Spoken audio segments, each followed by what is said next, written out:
Assalamualaikum warahmatullahi wabarakatuh. Jumpa lagi sahabat. Mudah-mudahan kita masih senantiasa dalam ridhonya Allah, amin. Untuk pertemuan kali ini kita akan bercerita tentang bagaimana cara menanggulangi penyakit.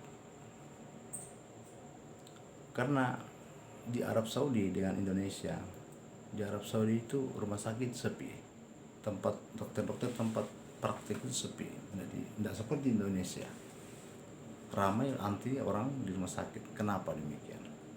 Karena ada cerita begini. Ada seorang dokter yang membuka praktek di Arab Saudi. Begitu selama 6 bulan dia buka praktek, tak satu pun pasien yang datang. Dia heran, apakah orang-orang di sini tidak pernah sakit ya?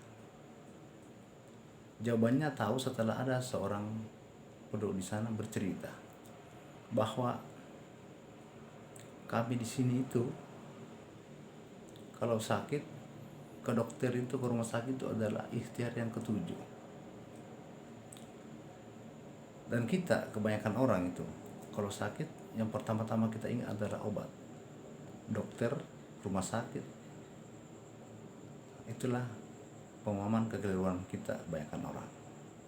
Dan yang seharusnya kalau menurut ajaran syariat Islam, menurut ajaran agama, yang pertama-tama kita ingat kalau kita sakit adalah Allah pencipta alam semesta, Allah pembuat manusia, pencipta manusia. Masalah sakit itu pasti dia tahu, kan Allah maha tahu, Allah maha penyembuh. Tapi kebanyakan kita itu setelah kita berobat kemana-mana, ke dokter, ke rumah sakit, setelah kita buntu nggak ada penyelesaian, baru mengingat Allah. Allah ditempatkan di urutan yang terakhir. Padahal sebenarnya ikhtiar pertama itu adalah mengingat Allah. Makanya lanjut cerita tadi, makanya orang-orang di sana sakit yang pertama-tama dilakukan adalah salat 2 rakaat memohon kesembuhan. Kalau dia belum sembuh juga,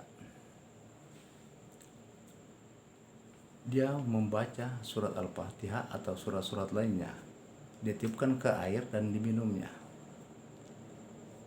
untuk memohon kesembuhan. Kalau itu belum sembuh juga, itu adalah cara yang kedua tadi. Belum sembuh juga, dia bersedekah dengan niat pahala memohon kesembuhan.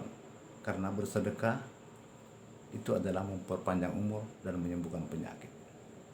Ikhtiar ketiga.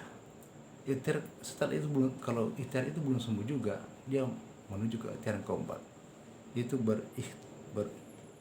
beristighfar, memohon ampunan, memohon tobat kepada Allah untuk memohon kesembuhan. Kalau ikhtiar itu belum sembuh juga, saya ulang tadi, dia beristighfar, mohon tobat dan ampunan. Karena sakit itu adalah di jalan diruntuhkannya dosa-dosa. Sahabat-sahabat sekalian,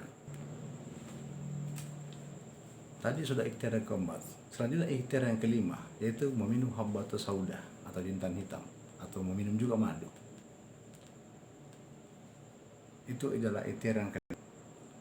Kalau belum sembuh juga, dia mengambil bahan-bahan herbal seperti madu, kurma, jahe, bawang putih, dan lain sebagainya, dan memakannya sebagai ikhtiar selanjutnya. Sahabat-sahabat sekalian, kalau diantara beberapa ikhtiar tadi, yang keenam usaha tadi dia belum sembuh, baru menuju ke dokter, mencari dokter-dokter muslim yang soleh untuk berobat. Itulah jawabannya kenapa rumah sakit atau tempat-tempat praktek di Arab Saudi itu sepi. Karena langkah untuk menyembuhkan penyakit ada ikhtiar ke dokter dan ke rumah sakit itu adalah ikhtiar ketujuh. Cuman kita banyak manusia selalu keliru memahami itu penyakit. Nanti dia mengingat Allah setelah dia sudah berusaha kesana dan kemari mencari pengobatan. Kalau dia sudah buntu, baru dia mengingat Allah. Padahal yang pertama-tama itu berserah diri, mengingat Allah, mohon ampunan, bersedekah, dan lain sebagainya. Karena Allah adalah pencipta manusia, maka kita yang harus berserah diri kepadanya. Sahabat-sahabat sekalian, itulah tadi sekelumit cerita tentang bagaimana cara menyelesaikan atau menyembuhkan penyakit dengan jalan-jalan mengingat kepada Allah. Jangan langsung obat atau ke rumah sakit dan dokter. Nah, makanya di Indonesia dengan di Arab itu perbandingannya sangat jauh. Kalau di Indonesia itu rumah sakit betul-betul penuh, banyak sekali pasiennya. Karena itu langkahnya mereka tuh banyak keliru dibanding ke Arab Saudi. Di Arab Saudi itu ikhtiar ketujuh baru dia berhubungan di medis kesehatan.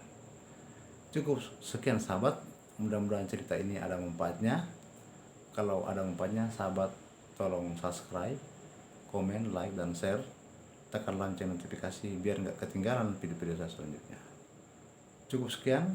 Assalamualaikum warahmatullahi wabarakatuh. Selamat untuk berbagi, salam sejahtera untuk berbagi.